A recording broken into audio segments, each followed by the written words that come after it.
ஆசிரியர் பயிற்சி நடத்துவதை விட இங்க ஆர்எஸ்எஸ் பயிற்சி தான் அதிகமா நடந்திருக்கு. இல்ல நீங்க யாரு இருக்கீங்க? நீங்க யாரு நடக்குது? இல்ல திரும்ப என்ன நடக்குதுன்ற எந்த அமைப்பு சார்ந்து? ஆர்எஸ்எஸ் சேவா பாரத். மதுரை திருப்பாலை சமூக நல்லிணக்கத்துக்கு பெயர் பெற்ற பூமி. இங்கு கடந்த 2023 இந்துத்துவ அமைப்புகள் ஒன்று கூடி இந்து மக்கள் பொங்கல் விழா கொண்டாடப்பட்டது. அப்போது பள்ளிவாசல் மீது கல்லெறியப்பட்ட சம்பவமும், அதையடுத்து RSS அலுவலகம் புதிதாக திறக்கப்பட்ட சம்பவமும் அந்த பகுதி மக்களிடையே பீதியை ஏற்படுத்தியது. இதையடுத்து நிம்மதியாக மக்கள் வாழ்ந்து வந்த நிலையில் மீண்டும் ஒரு பதற்றம் RSS அமைப்பால் உருவாக்கப்பட்டதாக குற்றச்சாட்டுகள் எழுந்துள்ளது. சமீபத்தில் அந்த பகுதியில் உள்ள அரசு உதவி பெறும் நல்லமணி பள்ளியில் இருந்து துப்பாக்கிச் சுடும் சத்தம் கேட்டுள்ளது.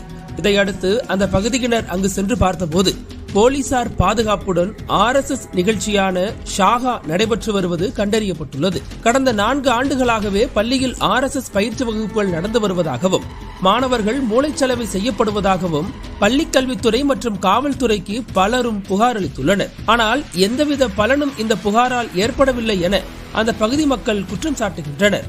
இந்த நிலையில்தான் சம்பவத்தன்று RSS நிகழ்ச்சி நடைபெறுவதை ஒருவர் தனது செல்போனில் படம் பிடித்துள்ளார். இதை பார்த்த போலீசார் இதையெல்லாம் படம் பிடிக்க கூடாது என செல்போனை பிடுங்கி வீடியோ காட்சிகளை நீக்கி மிரட்டல் விடுத்துள்ளனர். இந்த நிலையில்தான் தற்போது நல்லமணி அரசு உதவி பெறும் பள்ளியில் RSS ஷாகா நடைபெறுவதற்கான வீடியோ ஆதாரம் நக்கீரனுக்கு கிடைத்துள்ளது. அந்த வீடியோவில் RSS-இன் ஷாகா நிகழ்ச்சியில் மாணவர்கள் பங்கேற்றிருப்பது தெள்ளத் தெளிவாக தெரிகிறது. இந்த விவகாரத்தில் பள்ளி நிர்வாகத்தை குற்றம் சாட்டியுள்ள விசிகவினர் சங்க பரிவார் கும்பலுக்கு காவல்துறையினரே துணை போவதாக வேதனை தெரிவித்துள்ளனர். மேலும் உடனடியாக முதல்வர் ஸ்டாலின் தலையிட்டு நடவடிக்கை எடுக்க வேண்டும் எனவும் கோரிக்கை விடுத்துள்ளனர்.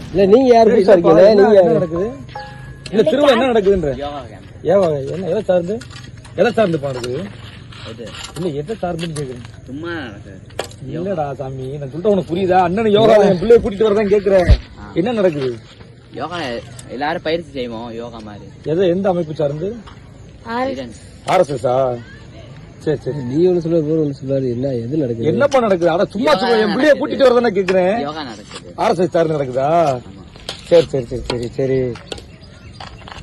இது யாரு இன்சார்ஜ்? உங்களை கூட்டு வந்து நடத்துறது யாருப்பா? ராஜாஜினா அங்க இருக்காரு. ஏன் சாத்திர பேசுறப்ப லூசு. இப்ப அமைப்பு RSS தான் நடத்துது. RSS நல்லா ஒரு யோகா மாதிரி நடக்குது. RSS அமைப்பு சார்ந்து நடத்துது. RSS அமைப்பு இல்ல, சேவா பாரத். சேவா பாரத் அதான் RSS தான். ரெண்டு ஒண்ணு தானே? ரெண்டு ஒரு சேவான்றது RSS தாயா? என் பிள்ளைய கூட்டிட்டு வரதா கேக்குறேன். இப்பயா?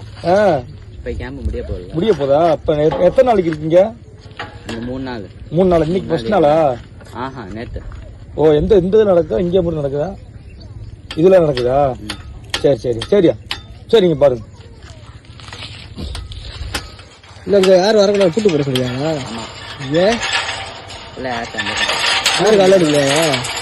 சரியா சரியா, நீ வெளியே ஓடுறீங்க.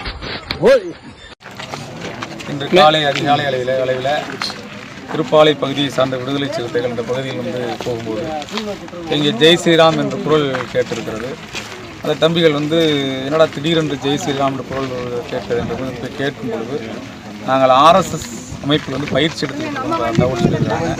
அந்த RSS பயிற்சி எடுக்கணும்னு தம்பிகள் சொல்லும்போது அங்கே இருக்கிற ஓடியாங்க வந்து அதை சொல்லக்கூடாது, நாங்கள் சும்மா வந்து சாதாரணமாக வந்து யோகா பயிற்சி எடுத்துக்கிட்டு மாதிரி தகவலை மறுத்து பேசியிருக்கிறாங்க. இது என்ன பள்ளி சார்? இது வந்து நல்லமணி ஸ்ரீராம் நல்லமணி. எங்கே இருக்கு? ஆசிரியர் பயிற்சி பள்ளி. இந்த பள்ளி எதிர்த்தாப்புல நீங்கள் அந்த இந்த ஏரியாவில் திருப்பாலை பகுதி சொல்லியிருக்கிறாங்க. சொன்ன பிறகு வந்துட்டு போய் திரும்பி மீண்டும் கேட்ட பிறகு ஒரு பள்ளியில் ஒரு குறிப்பிட்ட அமைப்பினுடைய பயிற்சி நடத்த தவறு அப்படின்னு சொல்லியிருக்கும்போது நாங்கள் அப்படி தான் நடத்துவோம். தாளாளர் வந்து பேசியிருக்கிறாரு. அவர் பேர் நல்லமணி நினைக்கிறேன். அவர் பேர் நல்லமணி. அவர் இயல்பாகவே வந்து RSSலாம் இருப்பார். கிட்டத்தட்ட பல வருஷம் நடத்திருப்பாரு. இது நமக்கு தெரியாமே இருந்தது. தம்பிகள் பார்த்த பிறகு அது தனியார் பள்ளி தான். அரசு உதவி பெறும் கவர்மெண்ட்டினுடைய பயிற்சி பள்ளி. அந்த ஆசிரியர் பயிற்சி பள்ளி, அரசு எய்டட் ஸ்கூல். ஆசிரியர் பயிற்சி நடத்துவதை விட இங்கே RSS பயிற்சி தான் அதிகமாக நடந்திருக்குது. இப்போ நம்ம இப்போதான் அது நமக்கு தெரிய வருது. அதை வந்து கேட்ட பொழுது வந்து இந்த மாதிரி வந்து நாங்கள் வந்து யோகா நடத்தின தகவல் சொல்லுவோம். முழுக்க போய் அரசு காவல்துறையும் ஒத்துக்கொண்டார்கள். ஆர்எஸ்எஸ் தான் வந்து பயிற்சி எடுக்கிறாங்கன்னு சொல்கிறாங்க. நாங்கள் காவல்துறையினர் கேட்டிருக்கிறோம். இவங்க பயிற்சிக்கு பிறகு பல எழுத்தாளர்கள், பல சமூக நீதி போராளிகள், ஜனநாயக போராளிகள் வந்து படுகொலை செய்யப்பட்டிருக்கிறாங்க. குறிப்பாக எடுத்துக்காட்டுனா கல்புர்கி போன்ற தலைவர்கள், எழுத்தாளர்கள் சுட்டு படுகொலை செய்யும் பொழுது 10க்கும் மேற்பட்ட நாட்கள் அந்த பகுதியிலிருந்து பயிற்சி ஈடுபட்ட பிறகு தான் அதிகாலையில் வந்து அவர் படுகொலை செய்யப்பட்டார். இது எங்கள் தலைவர், எங்களுடைய பொதுச் செயலாளர் ரவிக்குமார் உட்பட அந்த பட்டியல் இருப்பதாக தலைவர்கள் பல மேடையில் பேசியிருக்கிறார்கள், பாராளுமன்றத்தில் பேசியிருக்கிறார்கள். இதனால் நாங்கள் நினைக்கிறோம், கிட்டத்தட்ட வந்து ஒரு 5 ஆண்டுகளுக்கு முன்னால் திருப்பாலை பகுதிகளில் வந்து பிஜேபி நடத்தின அந்த பொங்கல் திருவிழாவில் பெரிய கலவரமே ஏற்பட்டது. இஸ்லாமியர்களுக்கும் இது போயிருக்கும்போது அந்த பள்ளிவாசலில் வந்து கல்லை கொண்டு எறிந்து கொடியை வச்சு எரிஞ்சு ஜெய் ஸ்ரீராம் முழக்கம் போட்டு அப்போ அவர்கள் செருப்பு கொண்டு எறிஞ்சு இதெல்லாம் பெரிய கலவரம் ஏற்பட்டது. இரவு முழுக்க அங்கே ஒரு பதட்டமாகவே இருந்தது. மீண்டும் இந்த பகுதிகளை பதட்டத்தை உருவாக்குவதற்காகவே இந்த பகுதியில் ஒரு சமூக நீதி நல்லா வந்து இஸ்லாமியர்களும் தலித்துகளும் இந்துக்களும் வந்து ஒரு சேர இருக்கிற பிடிக்காத ஆர்எஸ்எஸ் கும்பல் இந்த பகுதியில் ஒரு மாபெரும் கலவரத்தை நடத்துவதற்கு திட்டமிடுவதாக தெரிகிறது. இதுக்கு அரசு துணைவு ஒரு நினைச்சா வருத்தமாக இருக்கிறது. கல்லூரி பள்ளிக்கல்வித்துறை, அந்த ஆராய்ச்சி, அந்த ஆசிரியர் பயிற்சி நடத்தக்கூடிய அந்த நிர்வாகம், அதற்கு பிறகு அந்த தாளாளர் அவர் ஒரு ஆர்எஸ்எஸ் வாதியாகவே இருந்திருக்கிறார். ஆகவே இந்த அரசு உடனே தலையிட்டு, காவல்துறை தலையிட்டு இந்த பயிற்சி வகுப்பை உடனே தடுத்து நிறுத்த வேண்டும். தடுத்து நிறுத்தி இது போன்ற பயிற்சி வகுப்புகளை அரசு உதவி பெறக்கூடிய அரசு பள்ளி நடத்துவதை தமிழக அரசு அனுமதிக்கக்கூடாது. நான் காவல்துறையில் நேரடியாக ஒரு தகவலை சொன்னேன். இதை போல கம்யூனிஸ்ட் இயக்கத்தில் கூட எம்எல் மூமெண்ட் கூட ஒரு மறைமுக வாழ்க்கையில் இருக்கக்கூடிய ஒரு விங் இருக்கிறது, ஒரு அமைப்பு இருக்கிறது. அவர்கள் இது போன்ற பயிற்சியில் ஈடுபட்டால் அரசோ காவல்துறையோ நிர்வாகத்துறையோ பார்த்து கொண்டு அவர்கள் அனுமதி பெறாமல் நடத்துகிறார்கள், ஒரு தனியார் பள்ளியில் நடத்துகிறார்கள், தனியார் கொள்ளியில் நடத்துகிறார்கள், அமைதியாக இருப்பார்களா என்ற கேள்வி தமிழக அரசிற்கும் இங்கே மாவட்ட நிர்வாகத்திற்கு காவல்துறைக்கு நாங்கள் விடுதலை செய்து நேரடியாக வைக்கிறோம். அவர்கள் வைக்கிறவர்கள் உடனே வந்து எவருடைய அனுமதியும் இல்லாமல், யாருடைய அந்த மனு இல்லாமல் உடனே அவர்கள் கைது செய்து சிறையில் அடைக்கக்கூடிய அதிகாரத்தை படைத்த அரசு நிர்வாகம், காவல்துறை நிர்வாகம் ஏன் ஆர்எஸ்எஸ்னுடைய பெரிய பேராபத்தை, மத பிரச்சனை, சாதி பிரச்சனை உருவாக்கக்கூடிய பயிற்சி, துப்பாக்கி பயிற்சி எடுத்துலாம் சொல்கிறாங்க.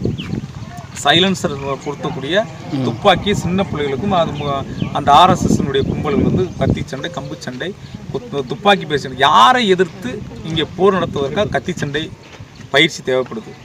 யாரை எதிர்த்து சண்டை போடுவதற்காக இங்கே வந்து கம்பு சண்டை தேவைப்படுகிறது, பயிற்சி தேவைப்படுது? யாரை சுடுவதற்காக இங்கே துப்பாக்கி பயிற்சி எடுக்கிறார்கள்?